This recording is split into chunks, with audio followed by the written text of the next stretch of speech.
Assalamualaikum warahmatullahi wabarakatuh. Perkenalkan, nama saya Rahmatun Aina dengan NIM 2007400024 yang akan membahas tentang relasi makna, khususnya tentang homonimi, homofoni, homografi, hiponimi, dan hipernimi.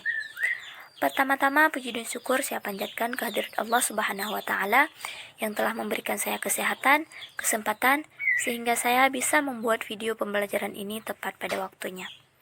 Selanjutnya, selawat beriringkan salam.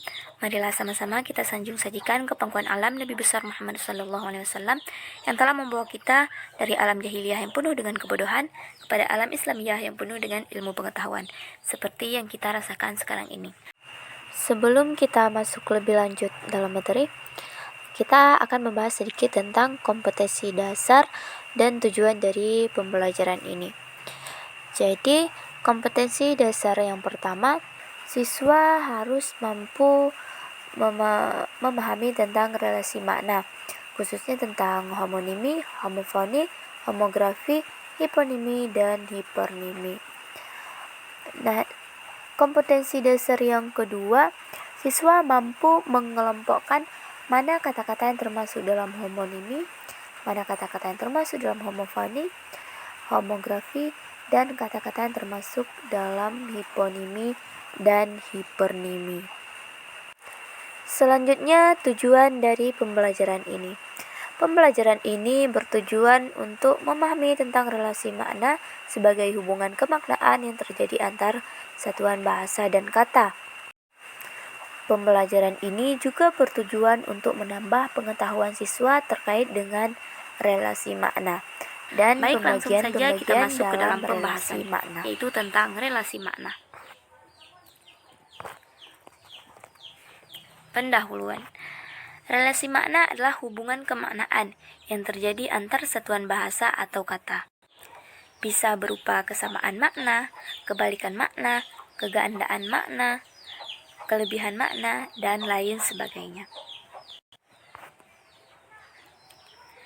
Baik, yang pertama yang akan kita bahas adalah homonimi, homofoni, dan homografi. Ketiga hal ini dibicarakan bersamaan. Kenapa? Karena ketiganya memiliki objek pembicaraan yang sama, yaitu membicarakan tentang nama yang sama atau yang hampir sama untuk benda yang berbeda atau maknanya berbeda. Baik, langsung saja kita mulai. Yang pertama, homonimi.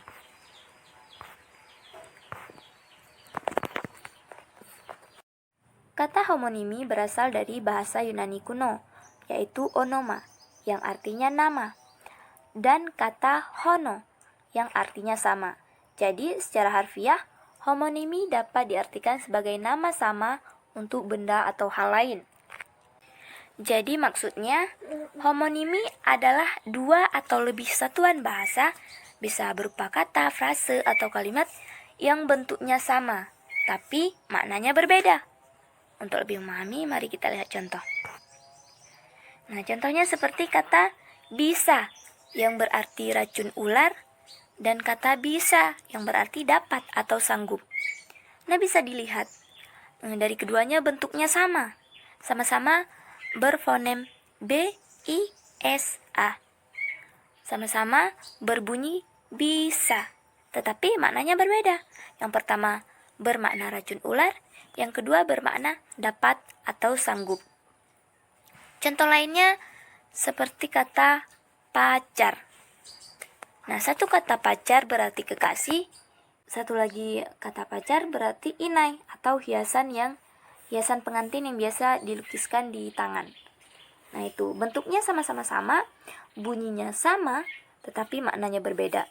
Itu contoh homonimi dalam bentuk kata. Kemudian kita lihat contoh homonimi dalam bentuk frase, yaitu misal kata orang tua bisa berarti ayah dan ibu, dan orang tua yang berarti orang yang sudah tua. Nah, bentuknya sama-sama sama, orang tua, tapi maknanya berbeda. Nah, itulah yang dimaksud dengan homonimi. Nah, selain homonimi, ada juga dikenal istilah homofoni. yaitu dua atau lebih kata yang bentuk dan maknanya berbeda, tetapi bunyinya sama. Contohnya seperti kata bank dengan bank. Lihat bentuknya. Yang pertama, banknya berfonem G, sedangkan bank yang kedua berfonem K.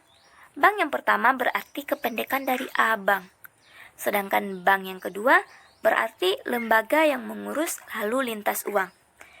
Nah, bentuknya tidak sama, tetapi bunyinya sama, dan maknanya tentu saja berbeda. Contoh lainnya, kata sanksi yang berarti ragu dan kata sanksi yang berarti akibat atau konsekuensi. Nah, bisa dilihat di sini bentuknya berbeda.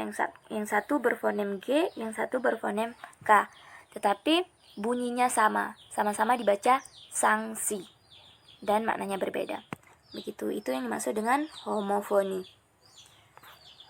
Nah, selanjutnya ada juga istilah homografi. Grafi berarti gambar atau tulisan ya.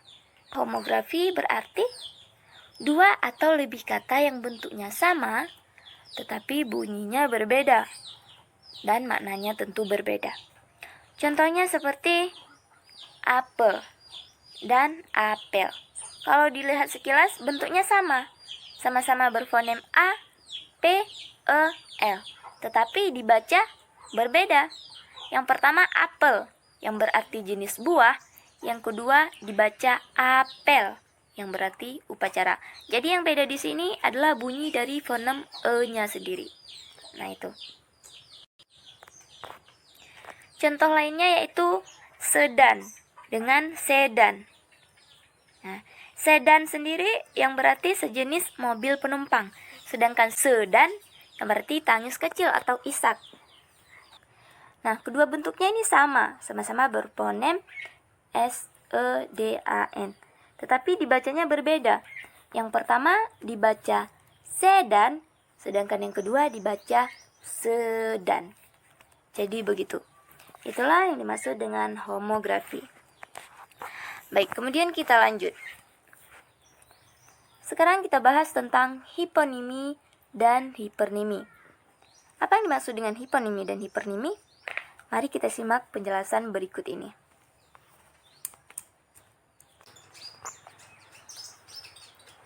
Kata hiponimi berasal dari bahasa Yunani kuno, yaitu kata onoma yang berarti nama dan kata hypo yang berarti di bawah. Jadi, secara harfiah hiponimi berarti nama yang termasuk di bawah nama lain. Maksudnya, nama yang menjadi bagian dari nama lain yang biasa kita sebut sebagai jenis-jenisnya. Sedangkan hipernimi adalah kebalikan dari hiponimi. Untuk lebih jelasnya, mari kita lihat contoh berikut ini. Nah, misalnya seperti lele. Ketika kita menyebut lele, kita sudah tahu bahwa itu adalah ikan. Nah, akan tetapi ketika kita menyebut ikan, bukan berarti itu ikan lele. Bisa saja itu ikan bandeng, ikan teri, ikan mujair, dan ikan-ikan lainnya. Nah, jadi lele itu yang dimaksud dengan hiponimi. Artinya, lele menjadi bagian dari jenis-jenis ikan.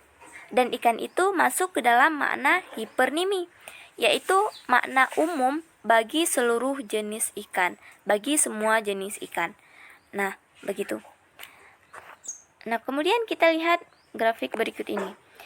Jadi, lele adalah hiponimi atas ikan. Maksudnya, lele menjadi bagian dari jenis-jenis ikan.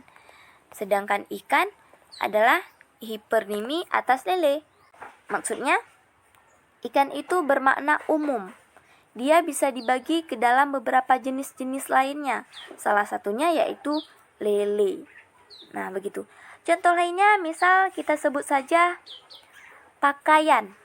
Nah, ketika kita menyebut pakaian, kita sudah bisa membayangkan bahwa itu ada rok, ada celana, ada baju, maupun hijab. Nah, yang menjadi hiponimi dalam pakaian itu adalah baju, rok, atau celana, dan hijab itu hiponiminya, bagian dari pakaian, sedangkan hiperniminya yaitu pakaian. Makna secara umumnya, ya umumnya kita sebut pakaian, sedangkan khusus-khususnya, jenis-jenisnya yaitu baju, rok, celana, jilbab, dan lain sebagainya. Jadi itu yang dimaksud dengan hiponimi dan hipernimi. Hiponimi makna khususnya, sedangkan hipernimi adalah makna umumnya. Jadi begitu. Baik, cukup di sini saja pembahasan kita kali ini. Mohon maaf apabila ada salah-salah kata, mohon dimaklumi karena saya juga masih dalam proses pembelajaran. Baik, terima kasih atas perhatiannya. Mohon maaf atas segala kekurangannya. Saya akhiri, wabillahi taufik wal hidayah. Wassalamualaikum warahmatullahi wabarakatuh. Sampai jumpa di pertemuan selanjutnya.